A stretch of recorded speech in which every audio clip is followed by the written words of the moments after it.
നമസ്കാരം, ഞാൻ സന്തോഷ് രാജശേഖരൻ. ഇത് ഡെയിലി ന്യൂസ് കേരളം.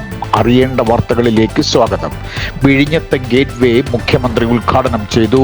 ഇതുമായി ബന്ധപ്പെട്ട് 12,000 കോടി രൂപയുടെ റിംഗ് റോഡിന്റെ പണികൾ യുദ്ധവേഗത്തിൽ നടത്തിയെടുക്കുമെന്ന് ഉദ്ഘാടന പ്രസംഗത്തിൽ മുഖ്യമന്ത്രി പറഞ്ഞു. എക്സിം കാർഗോ സർവീസാണ് മുഖ്യമന്ത്രി ഫ്ലാഗ് ഓഫ് ചെയ്തത്. കേരളത്തെ ആകെ തുറമുഖ നഗരമാക്കുന്ന മിഷൻ സമുദ്രയും മുഖ്യമന്ത്രി പ്രഖ്യാപിച്ചു. മാസപ്പടി കേസിൽ മുഹമ്മദ് റിയാസിന് നേരെ അന്വേഷണം. മുഹമ്മദ് റിയാസ് MLA-യുടെ സുഹൃത്തുക്കളും CPM പ്രാദേശിക നേതാക്കളുമായവരുടെ വീട്ടിൽ ED റെയ്ഡ്. മാസപ്പടി തുകയുടെ വിന്യാസം ED അന്വേഷിച്ചറിയാൻ ശ്രമിക്കുന്നതിന്റെ ഭാഗമായാണ് റെയ്ഡ്.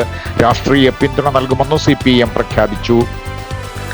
ADGP S. ശ്രീജിത്തിനെതിരെയുള്ള വിജിലൻസ് അന്വേഷണത്തിൽ കോടതി നിർദ്ദേശമനുസരിക്കാത്തതിൽ ക്ഷോഭിച്ച് കോടതി. ആഭ്യന്തര സെക്രട്ടറി മിൻഹാജ് ആലം മറ്റന്നാൾ നേരിട്ട് ഹാജരാകാൻ ഹൈക്കോടതി ഉത്തരവിട്ടു.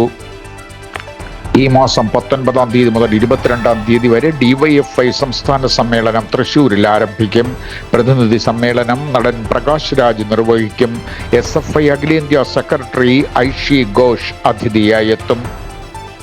നിയമസഭാ തിരഞ്ഞെടുപ്പിൽ പോലീസിനുൾപ്പെടെ വേണ്ടി ഓടിയ ടാക്സികൾക്ക് ഇതുവരെ പണം നൽകിയില്ലെന്ന് മലപ്പുറത്തെ ടാക്സി ഡ്രൈവർമാർ പറഞ്ഞു.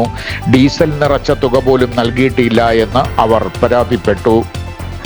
KSRTC ആദ്യ എക്സിക്യൂട്ടീവ് ബസ് സർവീസ് ആരംഭിച്ചു. ബംഗളൂരുവിലേക്കാണ് ആദ്യ സർവീസ്. പാൻട്രിയും ഗ്രീൻ ടോയ്ലറ്റും ഉൾപ്പെടെ വിമാനതുല്യമായ സജ്ജീകരണങ്ങളാണ് എക്സിക്യൂട്ടീവ് ബസ്സിൽ ഏർപ്പെടുത്തിയിരിക്കുന്നത്.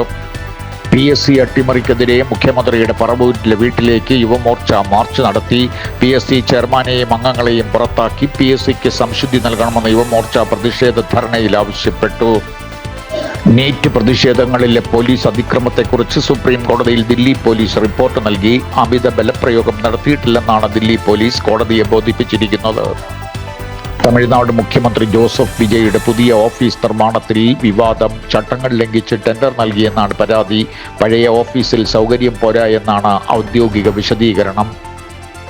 ചെങ്കടലിൽ സൗദിയുടെ കപ്പലിന് നേരെ ഹൂതികൾ ആക്രമണം നടത്തി. കപ്പലിനൊപ്പമുണ്ടായിരുന്ന സുരക്ഷാ ബോട്ടുകൾക്കും ഹൂതികളുടെ ആക്രമണമുണ്ടായി.